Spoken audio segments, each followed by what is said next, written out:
Hello everyone, this is Kris from the College Student Personnel Office at Western Illinois University, and today I'm going to be showing you a basic tutorial of Zoom. So basically what we're going to do is show you how to schedule a meeting. So first thing we're going to want to do is open up a new tab, and the quickest way that I find Zoom is by searching for it on Google. Now you'll see it over here on the right side here. It's zoom.us. So you're going to click on that. Whoops. There we go. So once you click on that, or you can also just type in the top here www.zoom.us, and it'll take you to the main page. The next thing you're going to want to do is sign in. If you don't already have an account, then you're also going to want to sign up. So I'm going to click on sign in real quick. And when you go through the sign up process, I've used my WIU email address. And the password is whatever you want it to be. It can be your ecom username password, or it can just be any other password since this is separate from a WIU account. So I'll type in the password I've used for this, and I'm going to sign in. As you can see, this takes me to my main profile page. There are a lot of options here that you can choose from. However, we just want to learn about the meeting settings and how to make a meeting. So I'm going to click on the meeting setting tabs. As you can see, there's three different things here. However, I'm only going to show you the meeting tab and the recording tab. To adjust settings under the schedule meeting options, there is this little blue bar here. Blue means that it's on and active, while gray is off. A lot of these settings were already turned on for me, and I've left them how they are. But I'm going to talk about a couple that I find really important. So, one of the first ones is the audio type. I like to have both telephone and computer audio on so that it gives your cohort mates a choice between what they want to use for their audio. I also have the join before host option on, which means that if I were to host a video, all other cohort mates of mine would be able to join the video before I do. So say I'm running a little bit late, all my friends can join in whenever they want to. As you can see, there's a lot more options here, but I have them all turned off because they're not really necessary for me. I would encourage you to look through and maybe change some of those depending on your own preferences. But the next one I want to talk about is co-host.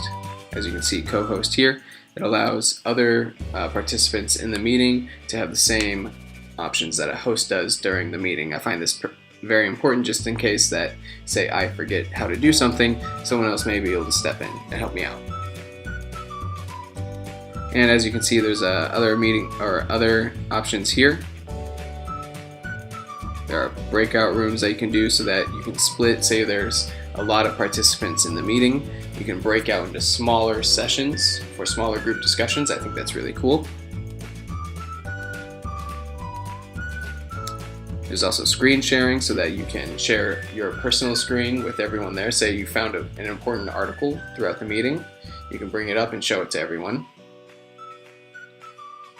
And there's also email notifications. Say if there's a meeting that is canceled, once you cancel it, Zoom will send out an email to everyone that is involved. And those are the basic meeting settings that I like.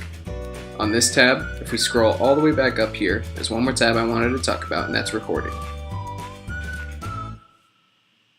As you can see here, there's only really a few options, but that's okay. So, the first one that I like to have on is local recording, which allows the hosts and participants to record the meeting onto a local file. And there's automatic recording. So once the host comes into the meeting, Zoom will automatically start the recording process. And it will automatically record onto the host's local computer if you have this little button here clicked. I find this pretty important just because once you start the meeting, you have the option of pausing and stopping the recording. So now that we kind of know our options, we're going to go up here we're going to actually schedule a meeting. So click on the tab. You can name it. So I'm just going to, there we go. And you also have the option of putting in a description. Honestly, it can be whatever you want. You don't even really need to do one, just as long as the topic kind of gets the message across. Then you can set up when you want it. You have the day here, the time, and the duration. Now this is very important. With your Zoom Basic account, which is what you get when you sign up, there is a 40-minute time limit on meetings. Now this is for the whole meeting. This does not include recording. So say if you pause or stop the recording, and it's at 20 minutes of recording, you still have 20 minutes of meeting time left. However, if you were to resume the recording at 10 minutes left, then you only have 10 minutes left of recording. So the 40 minutes is for the meeting as a whole, not exclusive for just the recording. It's very important to remember that sometimes people may accidentally go over. However, professors only really have requirements of 20 minutes for their meetings. Once you're done looking at all that stuff, you can come down here and you can see quite a few of the similar options we saw before. There's a video for the host and the participants, which I leave on. There's audio for both, as I already said. And there's a couple of the basic meeting options, which is enable join before host and record the meeting automatically on the local computer. Once you're done, you can hit the save button. And you can save it to your Google Calendar, your Outlook Calendar, or your Yahoo Calendar. You can look through and see at all the different options, and most importantly, it'll give you the join URL. I usually just highlight this, copy and paste it, and then send it to all my cohort mates who are in my meeting. You scroll down here, you have the option of deleting the meeting, or you can edit the meeting. Maybe you got something a little bit, one of the options wrong, so you want to change it. Or you can start the meeting right at that point in time. So that's my basic tutorial of Zoom. I hope you found it helpful. If you have any questions about Zoom or anything else related to the CSP program, don't be afraid to ask us. Thank you for listening, and I hope your day is going by great.